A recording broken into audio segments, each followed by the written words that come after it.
네, 정부에서는 크게 우려할 필요 없다라고 이야기를 했지만 학계에서는 이미 디플레이션을 좀 우려해야 된다라는 의견으로 좀 엇갈려 있습니다.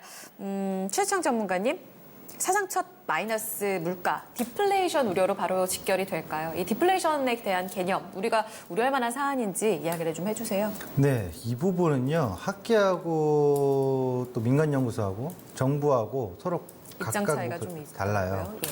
저는 사실 어느 쪽에 조금 더 공감이 되냐면 정부 쪽보다는 학계 쪽이에요. 그러니까 걱정이 좀 된다. 됩니다. 네. 그러니까 제가 뭐 통계학자도 아니고 경제학 연구소 출신도 아니기 때문에 뭐 이거를 어떻게 설명드리는 게 짧은 시간에 부족할 수 있습니다만 제가 알고 있는 경제 지식을 통해서 본다면 이 부분이 우리 투자자분들 토마토 TV 시청하신 분들에게 왜 중요하냐면 첫 번째 거보다 두 번째가 정말 중요한 건데요. 네. 이 부분은 디플레이션 하면 사실상 이제 저성장으로 가는 거 아니냐 이거거든요. 네. 결국 두 번 정도 일시적이다는 이제 얘기를 합니다만 정부 입장에서는 투자라는 것은 과거부터 심리 부분이 상당히 멘탈적인 중요하기 때문에 모멘텀적으로 네. 이거를 인정하지 않을 거예요. 앞으로도. 그런데 이 부분에 있어서는 우리 시청자님들도 좀 깊이 생각을 해봐야 돼요. 우리가 저성장으로 가고 있는 이유.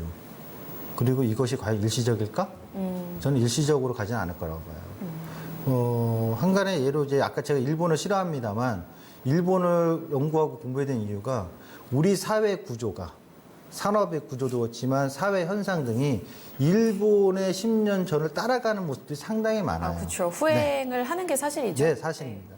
그래서 지금 현재 인구 구조나 사회 구조상 우리가 일본처럼 폭락이 오는 부동산 폭락은 아직 없고 오기가 쉽지 않겠지만 이 부분은 일시적인 게 아니라 향후에도 이어질 가능성이 좀 높다고 봐요.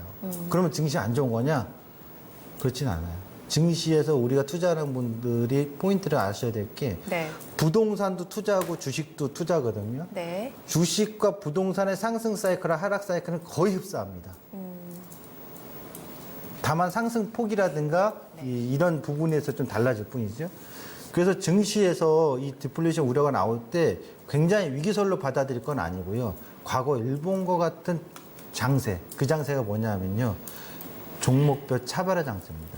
우리가 과거에 뭐 IMF 또 몇 번의 위기들이 있을 때마다 굉장히 빠른 증시의 터닝 포인트를 보여줬거든요. 성장 포인트. 그러면서 대다수의 종목군들이 특히 경기 민감주들이 다 같이 반등이 세게 나왔는데 네.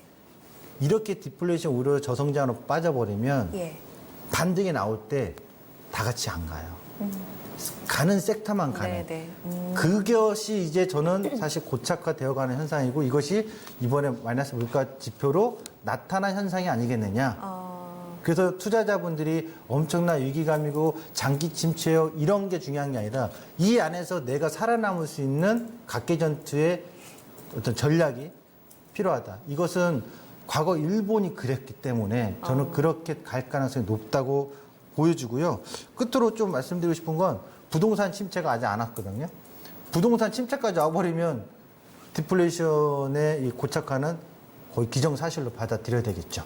부동산 시그널도 그럼 주목할 필요가 있다. 네. 박준영 운용령님은 어떠세요? 이 디플레이션이냐 아니냐 사상 첫 물가 심각한 건가요?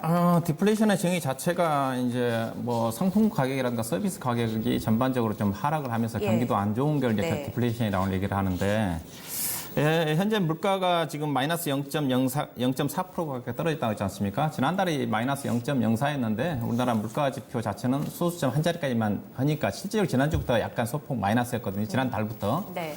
1월 달부터 계속 우리나라 물가는 0%대입니다. 네. 0%대니까 당연한 겁니다. 물가가 저물가라는 것 자체가. 왜냐하면 과거에 우리나라가 뭐 7%대 내지는 10%대 고성장할 때 물가 2%, 3% 정도는 올라가야 되는 거고 우리나라 지금 성장률 자체가 2%대 저성장이거든요. 당연히 물가가 1% 미만 떨어져야 되는 게 맞는 겁니다. 다만 여기서 물가가 오르면 좀 이상한 거죠. 네, 그렇죠. 그래서 그러면 물가 상승이 좋은 겁니까? 아니, 물가 상승은 치명적이거든요. 물가가 상승한다면 한국은행에서 우리 금리 인하할 수가 없습니다. 그러니까 지금은 어떻게 본다 한다면 한국은행 쪽에서 지금 마이너스까지 물가 추진한다면 더 금리를 내릴 여지가 생긴 거거든요.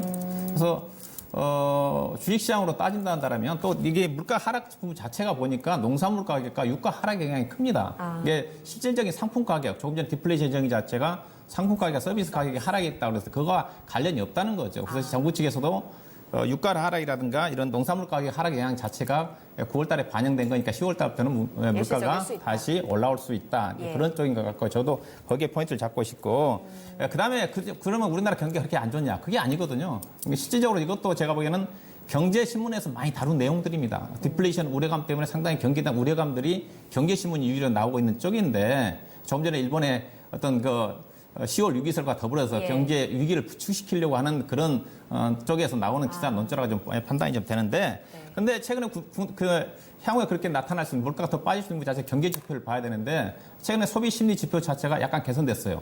그렇죠?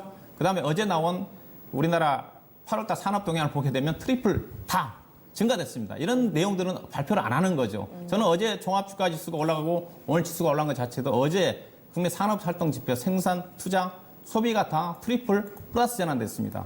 지난달에 나왔던 고용지표 자체도 서프라이즈에 나왔고 네. 그렇게 본다면 물가 지표로 인한 어떤 가격 자체는 일시적인 게 아닌가. 경제 지표가 좋아지는 시그널, 물론 저도 아주 좋아지는 쪽 아니지만 더 이상 나빠지지 않는 지표들이 나왔기 때문에 네. 결국은 소비 심리 지표도 좋아지면서 계속적인 디플레이션보다는 물가가 완만하게. 네. 그다음에 이제 주식시장으로 따지면 오런 버핏이 이런 얘기를 했습니다. 저물가와 저금리는 주식시장에서 천하무적이라고 했습니다. 저물가에서 주식을 사야지.